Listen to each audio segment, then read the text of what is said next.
اور ہر نشہ دینے والی چیز سے حرام کی حرمت آئی. کل مسکر خمر و کل خمر حرام. فرمایا ہر نشہ آور چیز شراب ہے اور ہر شراب حرام قرار دے دی گئی ہے. اب یہاں بھی لوگ دلیلیں لے کے بیٹھ جاتے ہیں. میاں وہ بھی ایک مشروب ہے، اس سے کیا فرق پڑتا ہے؟ میاں جب رب نے کہہ دیا تو بات ختم ہو گئی. ایک یہودی کے پاس ایک مسلمان مہمان ٹھہرا تو اس نے انگور پیش کیے تو اس نے بڑے شوق سے لیے. تو تھوڑی دیر کے بعد وہ شراب لے آیا. اس نے کہا استغفر اللہ، میں مسلمان ہوں، میں شراب نہیں لیتا. تو اس نے ہنس کے کہا یہ جو انگور آپ نے کھائے ہیں شراب اسی سے کشید ہوتی ہے. تو اس مسلمان نے کہا کہ آپ کی اہلیہ کدھر ہے؟ تو اپنی اہلیہ کو بلا لایا. تو کہا آپ کی کوئی اولاد بھی ہے؟ کہا ہاں میری بیٹی ہے، اس کو بھی بلا لاؤ.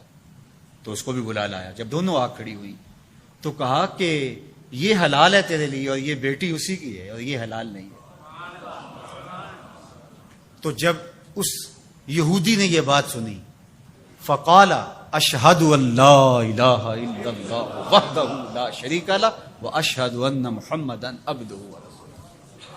کہا اتنی خوبصورت دلیل، اتنی خوبصورت دلیل. کہا انگور سے شراب نکلی ہے تو شراب حرام کیوں، انگور حلال کیوں؟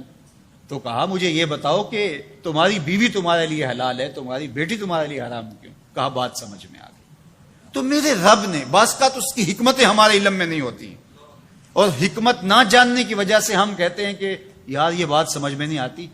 یہی تو ہمیں بتایا گیا کہ جو سمجھ میں آئے اس کو بھی ماننا ہے، جو نہیں سمجھ میں آئے اس کو بھی ماننا ہے. ہم جنت کو مانتے ہیں نا، دیکھا ہے. یار رب کو مانتے ہیں، دیکھا ہے.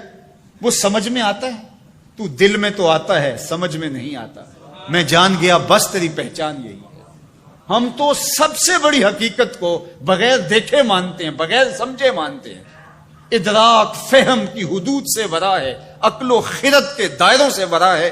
لیکن اس حقیقت کو ہم مانتے ہیں تو اس کے کہے ہوئے کو کیوں نہیں مانیں گے؟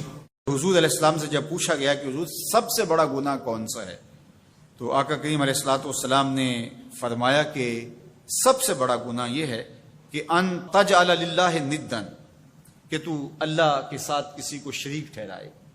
وہو خالقک، حالانکہ اس نے تجھے پیدا کیا، تجھے تخلیق کیا، اور تو اس کا شریک بنا کے بیٹھ جائے. کہا یہ سب سے بڑا گناہ ہے. تو راوی نے عرض کی کل تو ثم ایو، حضور پھر اس کے بعد؟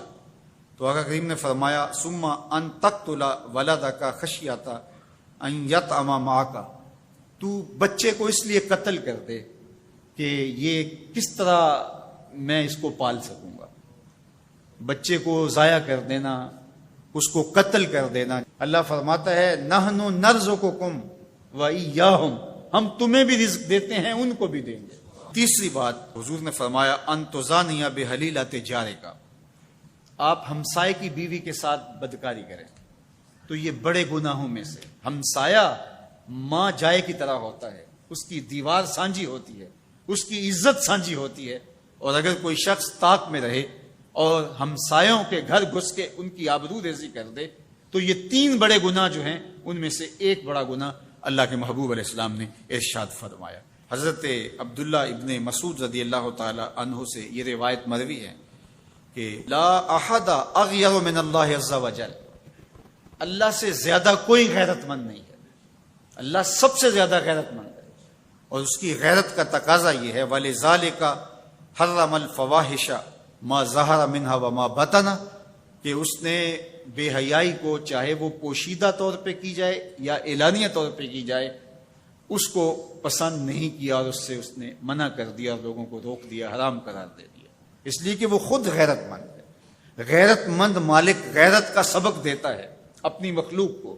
اللہ تعالیٰ قرآن مجید میں ارشاد فرمایا وَلَا تَقْرَبُوا الْفَوَاحِشَ مَا ظَهَرَ مِنْهَا وَمَا بَطَنَ، فحش کام کے قریب نہ جانا، وہ اعلانیہ طور پہ کرو یا وہ مخفی طور پہ کرو.